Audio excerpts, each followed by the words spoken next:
இன்றைய முதல் வாசகம் இறைவாக்கினர் எசாயா நூலிலிருந்து வாசகம். அதிகாரம் 1 வசனம் 11 முதல் 17 முடிய. எண்ணற்ற உங்கள் பலிகள் எனக்கு எதற்கு என்கிறார் ஆண்டவர். ஆட்டுக்கிடாய்களின் எரிபலிகளும் கொழுத்த விலங்குகளின் கொழுப்பும் எனக்கு போதுமென்றாகிவிட்டன. காளைகள், ஆட்டுக்குட்டிகள், வெள்ளாட்டுக் கிடாய்கள் இவற்றின் இரத்தத்திலும் எனக்கு நாட்டமில்லை.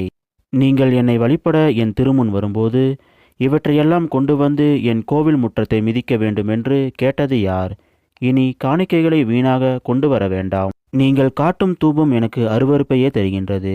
நீங்கள் ஒழுங்கீனமாக கொண்டாடும் அமாவாசை ஓய்வு நாள் வழிபாட்டு கூட்டங்களை நான் சகிக்க மாட்டேன். உங்கள் அமாவாசை திருவிழா கூட்டங்களையும் என் உள்ளம் வெறுக்கின்றது. அவை என்மேல் விழுந்த சுமையாயின.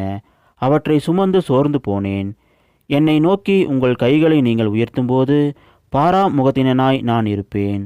நீங்கள் தொடர்ந்து மன்றாடினாலும் நான் செவி கொடுப்பது இல்லை. உங்கள் கைகளோ இரத்தக்கரையால் நிறைந்திருக்கின்றன.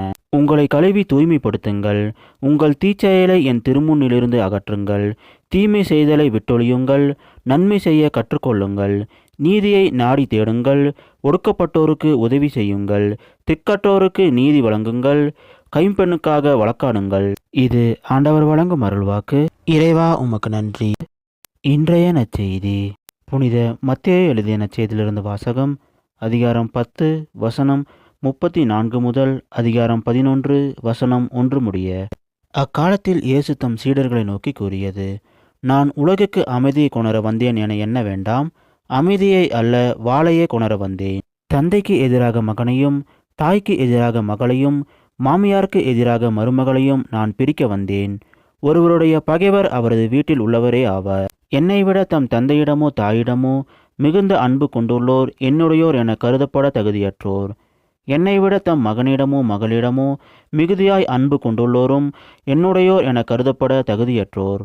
தம் சிலுவையை சுமக்காமல் என்னை பின்பற்றி வருவோர் என்னுடையோர் என கருதப்பட தகுதியற்றோர். தம் உயிரை காக்க விரும்புவோர் அதை இழந்து விடுவர். என் பொருட்டு தம் உயிரை இழப்போரோ அதை காத்து கொள்வர். உங்களை ஏற்றுக்கொள்பவர் என்னை ஏற்றுக்கொள்கிறார். என்னை ஏற்றுக்கொள்பவரோ என்னை அனுப்பியவரையே ஏற்றுக்கொள்கிறார். இறைவாக்கினர் ஒருவரை அவர் இறைவாக்கினர் என்பதால் ஏற்றுக்கொள்பவர் இறைவாக்கினருக்குரிய கைமாறு பெறுவார். நேர்மையாளர் ஒருவரை அவர் நேர்மையாளர் என்பதால் ஏற்றுக்கொள்பவர் நேர்மையாளருக்குரிய கைமாறு பெறுவார். இச்சிறியோருள் ஒருவருக்கு அவர் என் சீடர் என்பதால் ஒரு கிண்ணம் குளிர்ந்த நீராவது கொடுப்பவரும் தம் கைமாறு பெறாமல் போகார் என உறுதியாக உங்களுக்கு சொல்கிறேன். இயேசு தம் 12 சீடருக்கும் அறிவுரை கொடுத்து முடித்ததும் பக்கத்து ஊர்களில் கற்பிக்கவும் நற்செய்தியை அறிவிக்கவும் அவ்விடம் விட்டு அகன்றார். இது கிறிஸ்து வழங்கும் நற்செய்தி. கிறிஸ்துவே உமக்கு புகழ்.